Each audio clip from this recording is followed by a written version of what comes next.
ಬೆಂಗಳೂರು ಅಭಿವೃದ್ಧಿ ಪ್ರಾಧಿಕಾರದ ವತಿಯಿಂದ ಆಯೋಜಿಸಲಾದ ಬೆಂಗಳೂರು ನಗರ ಪರಿಸರ ಮರುಸ್ಥಾಪನೆ ಮಿಷನ್ 2026-2030 ಕಾರ್ಯಕ್ರಮದಲ್ಲಿ ತಳಿಯ ಸಸ್ಯಗಳನ್ನು ನೆಡುವ ಮೂಲಕ ಪರಿಸರ ಸಂರಕ್ಷಣೆಗೆ ಮಹತ್ವದ ಕೊಡುಗೆ ನೀಡಿದ ಸಿದ್ದಾಪುರದ ಸಸ್ಯಶಾಸ್ತ್ರಜ್ಞ ಎಂಬಿ ನಾಯ್ಕ ಕಡಕೇರಿ ಅವರಿಗೆ ಕರ್ನಾಟಕ ಸರ್ಕಾರದಿಂದ ಪ್ರಶಂಸನಾ ಪತ್ರ ನೀಡಿ ಗೌರವಿಸಲಾಯಿತು.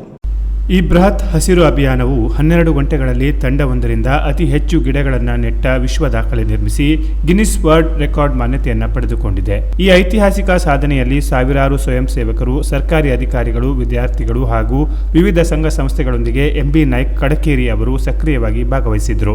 ಪ್ರಶಂಸನಾ ಪತ್ರದಲ್ಲಿ ಕರ್ನಾಟಕ ಸರ್ಕಾರದ ಮುಖ್ಯಮಂತ್ರಿ ಡಿಕೆ ಶಿವಕುಮಾರ್, ಬೆಂಗಳೂರು ಅಭಿವೃದ್ಧಿ ಸಚಿವ ಕೃಷ್ಣ ಬೈರೇಗೌಡ ಹಾಗೂ ಬೆಂಗಳೂರು ಅಭಿವೃದ್ಧಿ ಪ್ರಾಧಿಕಾರದ ಅಧ್ಯಕ್ಷ ಎನ್.ಎ. ಹ್ಯಾರಿಸ್ ಸಹಿಗಳಿದ್ದು ಪ್ರಮಾಣ ಪತ್ರವನ್ನು QR ಕೋಡ್ ಮೂಲಕ ಪರಿಶೀಲಿಸುವ ವ್ಯವಸ್ಥೆಯು ಕಲ್ಪಿಸಲಾಗಿದೆ.